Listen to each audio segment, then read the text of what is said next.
We'll make a start. I hope everyone can see, and more importantly, that everyone can hear me okay. So welcome everyone. Welcome those of you who are joining us on Zoom and those who are watching live through YouTube.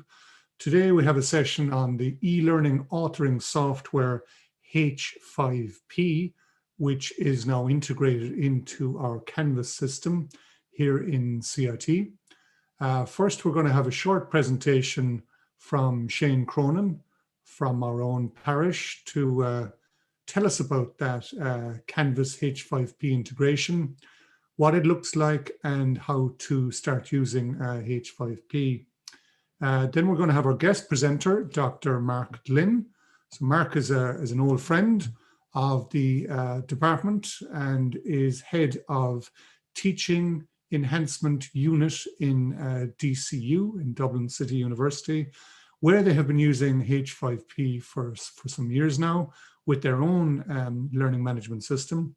So Mark, I believe, is going to draw from that experience in outlining the potential and the benefits of H5p for CIT, and he's going to focus in on, I think it's 4 main tools by way of illustration, I suppose. So I'm going to remain on, but I'm going to hand over to Shane initially just for a few minutes, and then we're going to hear from Mark. So over to you, Shane, if that's okay. Yeah, sure. Thanks, Gerard. So good afternoon, everybody. So I'm only going to just be super quick with this bit. I just want to give you a bit of context on H5p. So a couple of weeks ago, we would have launched it across the Institute, and I suppose that wouldn't have been the first instance where we would have used H5p in CIT. So the Learning Technology module and the Masters in Teaching and Learning have used it for the last few years, and there are a number of staff members that would have sort of piloted it and then used it in their own courses over the last 2 years. And that really, to give you a bit of context, I suppose, they would have used it to basically augment any of the course content, to provide things like knowledge checks and rich kind of multimedia presentations that factor in the stuff that Mark is going to be showing you in a minute. But the other instance of it, I suppose, is in the return to work course that would have been released there at the start of semester, and I'll give you a quick look at that as well. But just before that, I want to maybe just talk about where you find H5p, and then I'm going to hand you over to Mark. So each staff member in CIT gets an author license for H5p, and it's actually integrated pretty tightly into Canvas. So I'm going to show you there in a second how you access that integration, but it's available pretty much on any module that you have enrolled on in CIT. And the other big thing with H5p with this integration quite recently is the idea of drill down reporting. So that gives you really rich analytics to go at any interaction that you create in H5p, so that you can get a kind of a view on the sort of engagement that your students have with the interactions. Really briefly, that employee induction advice and guidance course would have used a number of H5p interactions, and you would have seen it if you took this course. In a couple of the pages there's things like true and false interactions, drag and drop, etc., and they are actually all done in H5p and authored in H5p. So just a second there, I'm going to kind of drag over a Canvas module. If you can see that, Gerard and Mark, yeah? Yep. Okay, perfect. So in this module, I'm just going to show you where you can access H5p. So this interaction, this LTI integration is available anywhere you have the rich content editor in Canvas. So the RCE, as it's otherwise known. And that you'll find that in things like the pages, announcements, assignments, and so on in Canvas. So the quickest way to get started would be through creating a page in Canvas. So I'm just going to do it there really quickly. So create a page as you would normally. I'm going to call this H5p Demo 2. And open up the page, go into our edit area, and you'll have the rich content editor in here. And at the very top, you'll see of the rich content editor, there's a plug icon here.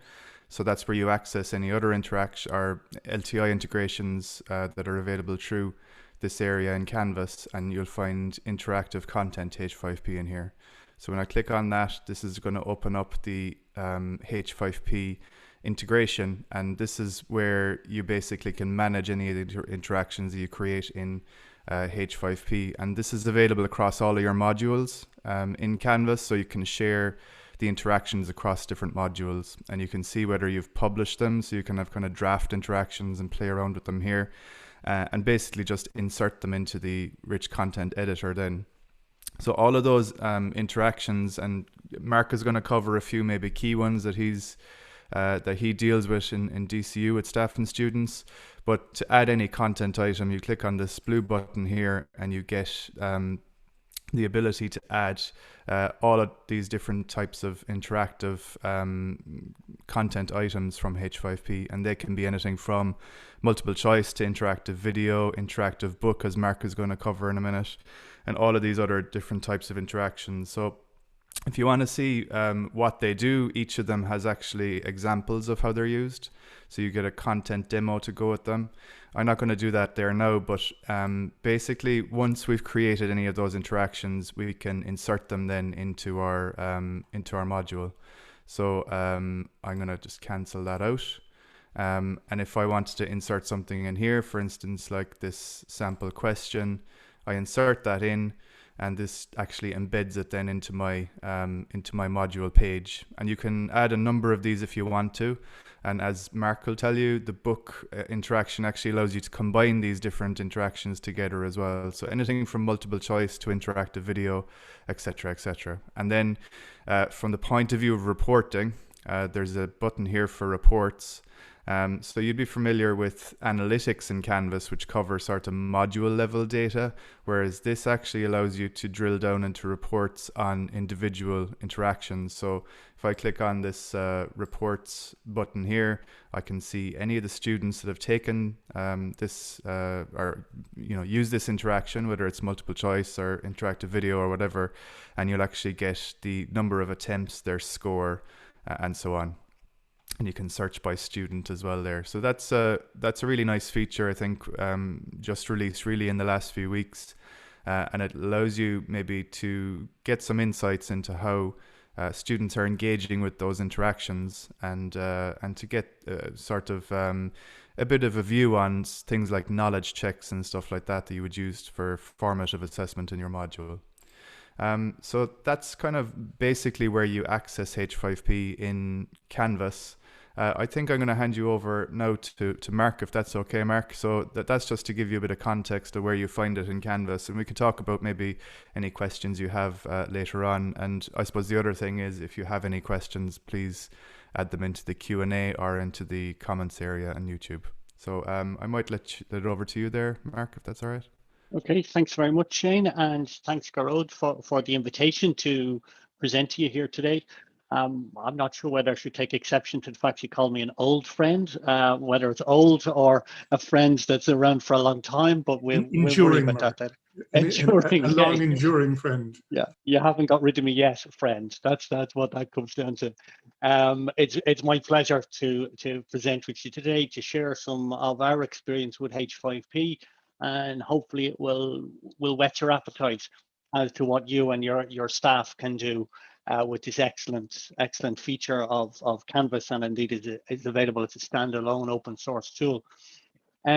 So what I'm going to do, rather than go through a presentation, what I will do is I will show you some examples, show you some live examples. As they say in all the good cookery shows, one I prepared earlier, or in this case 4 or 5 that I've prepared earlier. So I will share my screen. So just bear with me 1 second while I set that up. And Garrod, can you just confirm you can see the screen there at the moment? Yeah, I can see your browser. It's showing Loop, my DCU. Perfect. Yeah. That's absolutely perfect. Perfect. So what I'm doing here is just showing you through the browser one of the programs where it'd be fair to say we have the most amount of H5p in here. This is our student orientation. This is a course page on our equivalent of Canvas, which we call Loop. It's a Moodle-based system. But here's all the different sections that they need to go through. and we've gamified it over here as they progress through. And this is key to what Shane was saying there earlier on with the reports and the analytics available through H5p. As students progress through and successfully complete the H5p objects, our students are allocated points and incentives to actually go through them. And I want to give you some examples of what they would be, and then talk you through how they would be created. So the very simplest one that we have is an interactive video. And I did catch a sneak preview there on what Dara was showing on the slides on one of your courses of an interactive video. I think it was Barry O'Connor was in the video, if I spotted that correctly. But what we have here, this video is taken from YouTube, and I'll come back to the significance of that in a second, but it's taken from YouTube, and those of you with good eyesight will be able to note that down the bottom where the play bar is, there's a series of icons. There are a series of little dots and dotted lines and so on. Each one of those represents an interaction that you're asking your student to do. So I'm going to play it, but mute this video. But as the video plays, you'll see there that the ingredients list pops up. So it gives the student the opportunity to interact with the video rather than just click and play and going off and making a cup of tea, or click and play and opening up Snapchat or Instagram on another panel. What happens here is the video can, and it's up to you as a lecturer, the video can stop at each interaction. And an interaction may be something along the lines of additional information, or it could be a question where you ask them for something on their opinion, or just as Shane said, a formative check to see where they paying attention. Once the user closes down that interaction, it goes on to the next one. Here's a multiple choice quiz that they can choose to come into, and so on and so forth. So there's a range of interactions for them to go through. The points, the dotted lines that's there, they are what's called bookmarks or chapters. And here it allows you to look at those bookmarks and jump to specific points within the video that you can highlight. And I said I'd come back to the significance of the fact that this is in YouTube. This video belongs to somebody else. This video lives in YouTube. It's not mine. But the key to it is I'm artificially taking it from YouTube and embedding it in my course page. Now, by doing that, the key to that is you're not breaking copyright, because the video is up there on YouTube. And obviously you would take one that explicitly doesn't say, do not share this video, do not embed it. I'm not suggesting you do that, but because you're embedding it and not downloading it and then re-uploading it to your own learning management system, there's no issues with copyright. And all the annotations that you make, all of the questions that you embed, they live in your Canvas system, or in our case, in our Moodle-based system. They're not on YouTube itself. So somebody else could go onto YouTube and look at that video and not see any of the interactions and not get any of the quizzes. The important thing is all those interactions are tracked by your learning management system, and your students get those, you get those individual reports on the students. So that's the first one that I would like to highlight, which is interactive videos. We have put, for example, in that My DCU, the orientation video, we had short welcome videos from our president and from our head of our dean for teaching and learning, our head of student support and development. And within those videos, we had put in what we call these sort of scavenger hunt clues. So they had to watch the video to find these scavenger hunt tips and clues. And then at the end of the whole orientation, we'd ask them questions where they were putting in the answers from these videos. And what that enabled us to do then was we were encouraging students to engage with and actually watch and pay attention to those videos along the way. We did a technique that Garrod would be very familiar with called gamification of our orientation system. So that, as I say, is the first one to show you. The second one to show you actually is another example of a type of interaction that you can have. And it's what's called a hotspot. And I'm going to be very brief on this one because I'm going to bring it into my third example. But if you have an image, for example, a diagram of a scientific apparatus, or a diagram of a particular setup that you would have, or maybe even if you're talking about orientation, it might be a map of the campus. You can actually put in these information points or key points that you can hide and embed information in. And in this case, if you want to find out more about the label, or more about the URL, or more about the database, or more about anything else, it allows you to hide that information there or conceal it within it. It's easy for students to find. And again, information you could embed can be text, can be web links, or indeed can be videos themselves. It's 100% up to you. And the reason why I wanted to show you and highlight this specific example of an image hotspot and the last example of an interactive video is they're standalone. They can, exactly the way Shane had highlighted, they can just be embedded within one particular page. And that can be very, very useful as a part of giving users context to information you would have on a particular topic, or indeed giving them an opportunity to engage with some of the content. So that's that particular one there. The next logical step is, well, what if I want to use 2 or 3 of these together? And here we have what's called an interactive book. Okay, so an interactive book is a series of pages. And here's my menu down the side. I have different sections within the page. So this is page 1, and I could scroll down to my heart's content. Here I have a video, and I have a little bit of text and an image right at the start.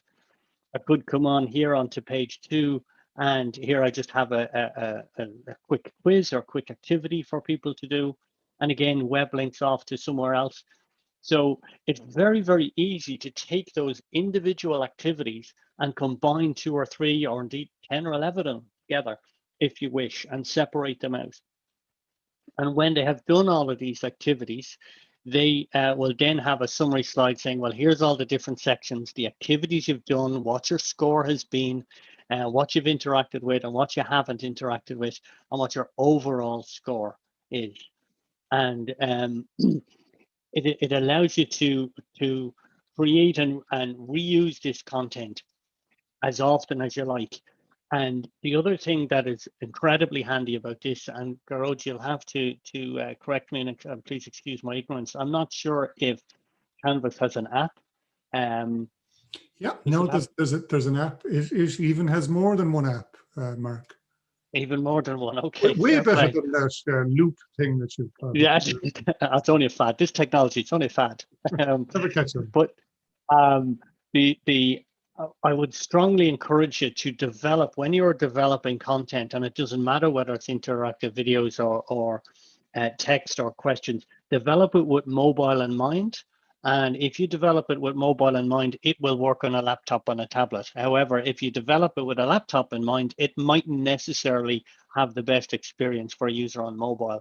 And the vast majority, whether we like it or not, the vast majority of our students are engaging with our content via a mobile device.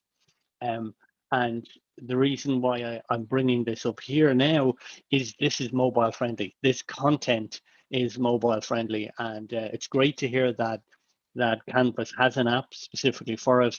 And you will have to excuse my ignorance. I'm not sure what it looks like on an app and whether the H5p content works within the app, but design for mobile would be a hint or tip that I would give you.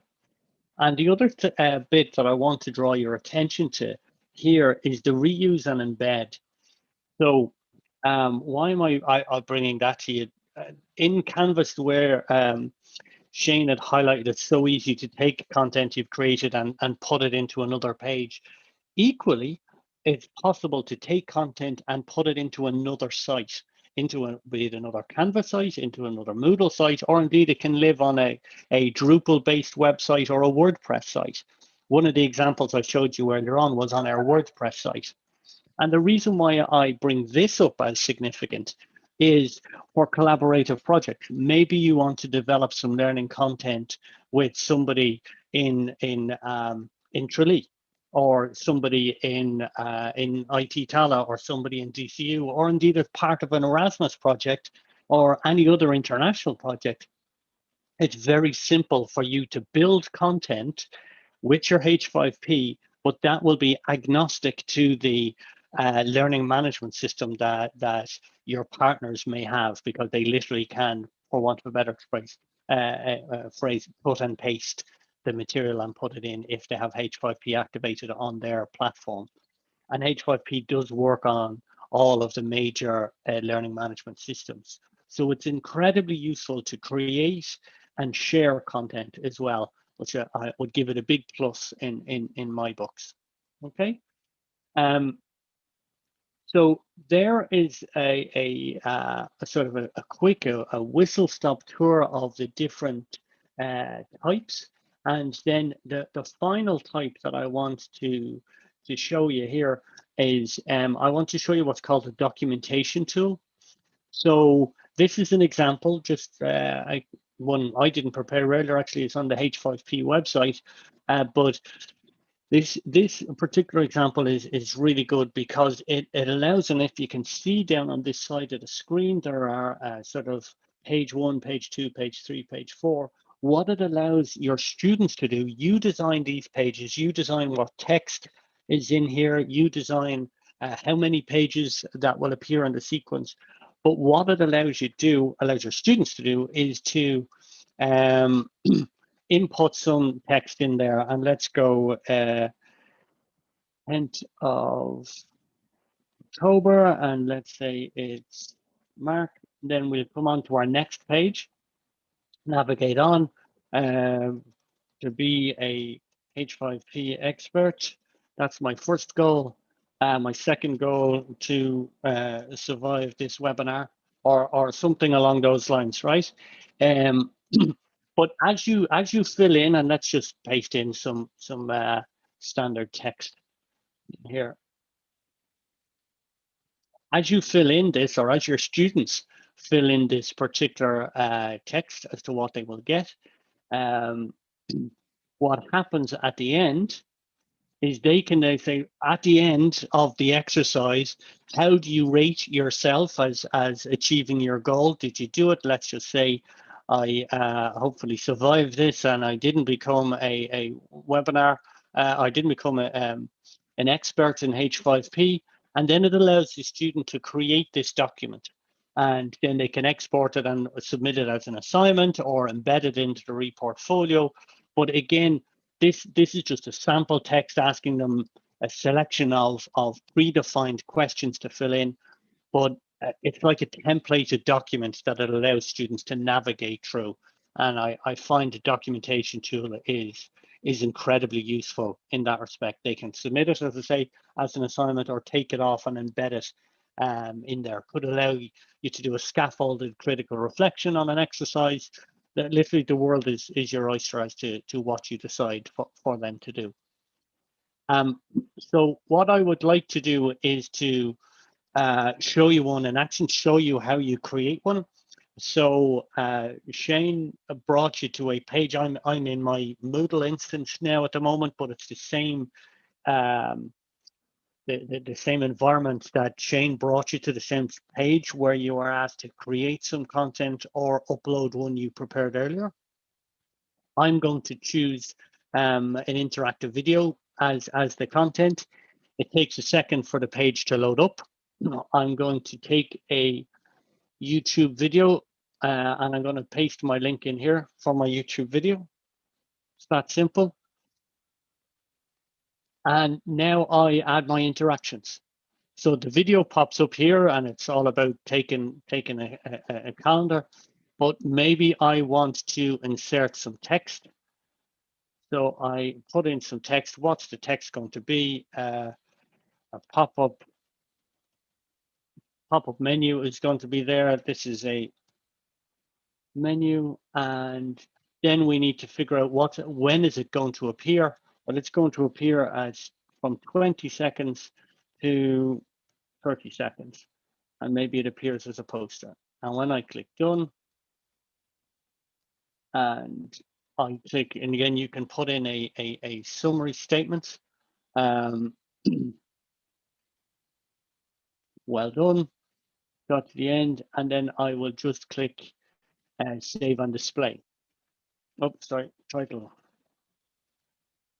sample video. And what happens here, when I click save and display, it takes a few seconds to actually generate the video.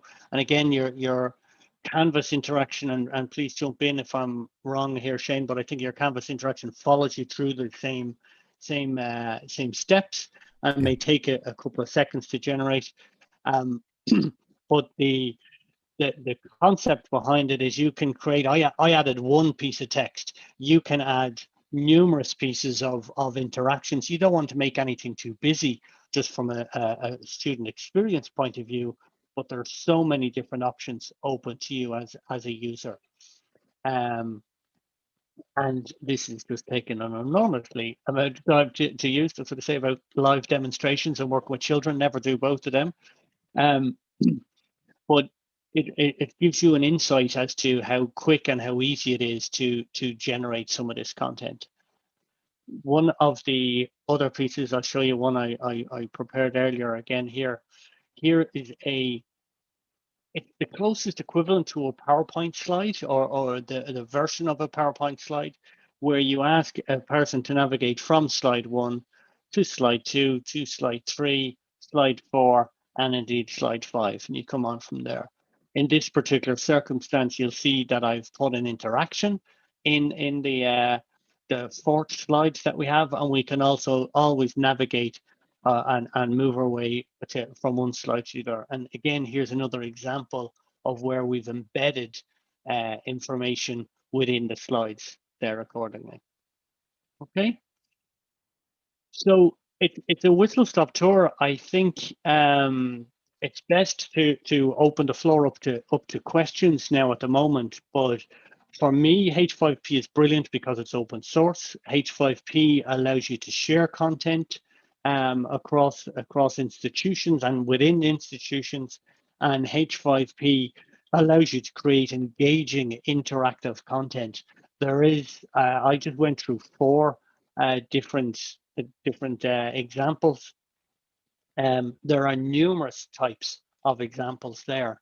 And the final thing that I will say is on this h5p.org site, which is a public website, users, your students, can create their own account, which will allow them create H5p content themselves and potentially submit it as an assignment for you to look at a later stage. So that's an idea of where students can generate their own content that you potentially could integrate into your modules as well. So that's it. Excellent, Mark. Thanks a million. There are a few things there I think people are asking about, but just maybe in terms of some of the stuff you showed there. I mean, the interactive video one is so gettable for staff members in general. Particularly, a lot of our staff would be creating screencasts to upload into Canvas and to have a sort of almost like pre-learning or revision and stuff like that. Being able to add sort of interactivity to videos is so gettable, I think, and really gratifying as well from a point of view. Just authoring, as you say, you can kind of use existing YouTube videos as well and add your own context and learning on top of that. Do you use videos, the interactive video thing, quite a lot? Yeah, we use it extensively within our courses. It's, if I'm honest, it's possibly the most popular form of H5p within DCU because it's easy to do. They use it exactly like you described there, Shane, with screencasts, screencasts that they've created or their colleagues may have created, but it's just easy to do. Absolutely easy. It gives them an idea. So when somebody looks at a video, you can see I've had 10 views, but you've no idea have they actually paid attention to the video. Whereas if you embed questions in it, you can see the results of those questions. Absolutely. We have a question in there actually from Lauren. Is it possible to export share content such as interactive video to social media sites like Twitter? So the content, you can export it as a file, but to export it to display it, it typically tends to be displayed in a WordPress site, a Drupal site, or a learning management system, the likes of Canvas or Moodle or Blackboard or Desire to Learn. So you can Yeah, export the links to it, but you can't, like it won't be embedded within a tweet, say, for example, or within an Instagram post. It won't display within an Instagram post, like attaching a file. yeah, you can actually even flip that around, can't you? You can use a Twitter. There's a Twitter sort of interaction as well, where you can bring a feed into Absolutely. H5p. Yeah. Yeah. Yeah. Lots of questions coming in there. Great. Can you prevent the student from moving to the next section until they have answered the question interaction correctly? So in an interactive video, yes, you can. You can stop it until they have the question, until they have it right. For example, you can, when they answer a question, and if they answer it wrong, you can bring them back to a specific point within the video as well. So for argument's sake, if the video stops after 20 seconds, asks a question that was relevant to the 12th second, when they get the wrong answer, they can be brought back to the 12th second to play the video from there. Excellent. Thanks, Mark. One in from Lee there. Can you? Oh, sorry. That's the one we just covered. Next one. What video platforms can you choose for interactive video hot zone creation? Can you use videos from Canvas, etc., for this tool? So you can upload your own video in there. There's a, literally, and my apologies, I glossed over it. There was a plus button in there to add video, to upload video, whereas I just chose YouTube as an option. But to the best of my knowledge, YouTube is the only video platform that it allows you to. But if you have a raw copy of the video file, you can upload it directly there as well. Yeah, so MP4 files in general, if you have, say, if you have a Screencast-O-Matic recording, you can upload that into H5p and add your own interactions on top of it. So yeah, anything that you'd upload into Canvas in general, you can add interactivity to and to YouTube videos. Yeah, so thanks for that, Mark. One in there from Finbar. Is our content optimized for mobile when we use Canvas to create content? I can take that one, I suppose. Yeah. In general, yes, I suppose with H5p, it's HTML5, so that's pretty much accessible to mobile out of the box. But as Mark said, you can put measures in place to make it easily navigable, if that makes sense, on mobile. So that would just make sure, I think, maybe just considering things like not uploading really large images and adding kind of accessibility tags and stuff like that is worth doing when you're in H5p, and that kind of guides you along the process as well, Mark, doesn't it? You have those sort of accessibility tags that you can add. Yes, yeah, exactly. And one of the comments coming in here in the chat is about the potential that's there. There's tons of examples, absolutely tons of examples. As Shane highlighted there, when you're making them for each one of the interactions, there's a detailed button and it gives a demo to show you what it is. And I'd also encourage you to go onto the h5p.org website, where which was the last page that I displayed, because then you can click in and get an idea as to the potential as to what you can use it for. I suppose there's another thing there around sort of the levels of release, I suppose, that you can have it private or you can have it public. That's pretty clear as well in the interaction or the LTI, where you can sort of make something available only in Canvas amongst you and your maybe co-authors, if you wish, or you can make it public as well. So I think that answers that question around making something available either on Canvas or outside of it. I think the beauty of it, Shane, can be summed up by just sort of saying that it gives you the choice. It gives you, as the lecturer, the choice, which is what you want. Absolutely. Gerard, were you going to come in there? No, I was just going to say there was another question there that came in on chat from Emmett. So he's wondering, does the H5p site include examples? So It does, yeah. he's saying, look, you give us a great flavor of the potential, but it seems to me it would be important to have examples to kind of work from and be inspired by, I guess.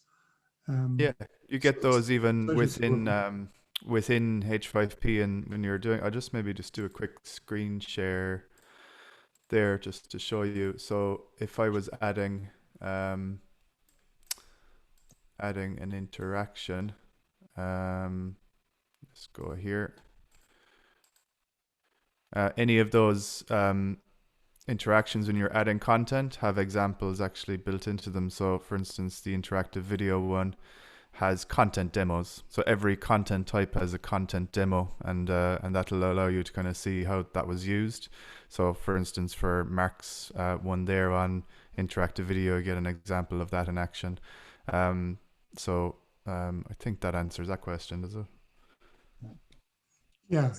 But I suppose it gives me the opportunity to say, you know, it was great to have Mark coming along and speaking from a place of engaged familiarity with the system, you know, rather than talking in the abstract as we sometimes do without meaning to, you know. So really great balance there, Mark, I think, in terms of giving us a very good wide-ranging tour of the different options, but giving us enough insight into, I suppose, how easy it is really to use them. That I would hope that staff would go away from this and feel emboldened to go off and explore the system a little bit more for themselves. By the way, we had a talk last week from Tom Farley, who Mark would know very well also, on the subject of open educational resources. And I think a lot of what you were saying, Mark, around remixing and reusing and redistributing H5p content, you know, chimes very well or articulates very well with that whole ideology of sharing things freely. And you mentioned in passing as well, Mark, that H5p itself is open source. So it's very much coming from that world. We actually have a couple, well, last year we had a couple of our computing students were doing projects as part of their coursework to improve H5p because it's open source. So again, there's so many different ways that we could contribute to us and use and engage H5p. I think it's an excellent addition to your Canvas site. Yeah, something to add, actually. I was talking about the uses in CIT, but I forgot to mention our careers colleagues as well. So all of their courses, the CV courses, interview courses that they have released out to all students in CIT use H5p pretty extensively. So they would have been early adopters as well, and kind of see the benefit of those as pretty much sort of little assessments and knowledge checks and stuff. The documentation tool, I think, Mark, was really interesting, where you can kind of get them to compile their input. Again, our colleagues there used it to kind of build an actual CV, which was interesting. You know, they had a kind of a structured CV, and they were able to kind of publish it out at the end of it. But that and things like the book, I think the book interaction is really interesting because it allows you to almost create an e-learning course with all of those different interactions. I'd say people would be really interested in that one as well, you know. For sure. And, you know, I think we keep using the word interaction, and I think it's an important one in the remote teaching context. You know, we've all been pushed, accelerated very quickly into this whole remote teaching and learning phase. There is a danger, I think, that comes with it sometimes, that we end up doing a lot of kind of passive presentation, if you like, of having Zoom sessions, which are largely, and I'm as big an offender as anyone else, which are largely just, you know, slide content and us talking, or again, with reference to something Mark was showing us earlier and Shane was talking about as well, we put out screencasts. But if it doesn't have that interactive bit, if we're not striking some kind of balance between passive presentation and more interactive sequences, I think what we're putting out isn't going to be engaging and is ultimately not going to be pedagogically effective.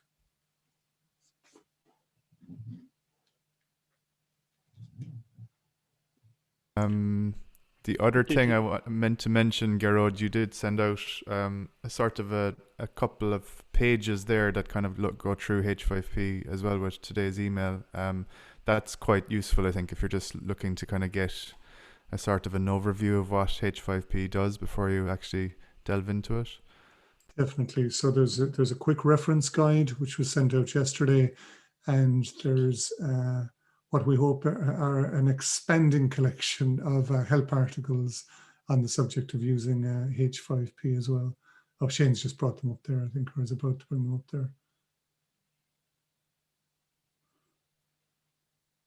So yeah, you can see there's a number of different articles that we've put together, and a number of different H5p learning object types, I suppose, that are covered there as well, including interactive video, which we've touched on a few times. We seem to have reached a natural pause, though.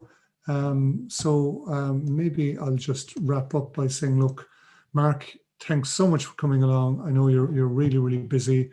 You said at the outset that you were hoping to whet people's appetite.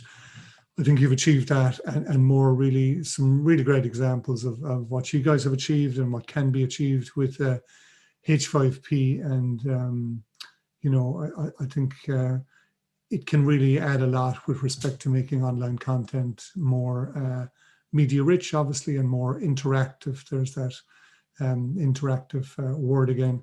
And it means a lot that somebody can talk from a place of engaged familiarity and obvious enthusiasm as well. So thank you so much, Mark, for coming along. My pleasure. My pleasure. Excellent. We'll leave it there, Shane, unless you want to have the last word. No, perfect. Thank you. Thanks again, Mark. No problem. My pleasure, mate. My pleasure. Okay, we'll be following up anyway with more resources as we go along, but I think hopefully that's enough to get you started, and do keep an eye out on our knowledge base for articles on those content types as well. So thanks, Mill. Thanks, everyone. Talk to you soon.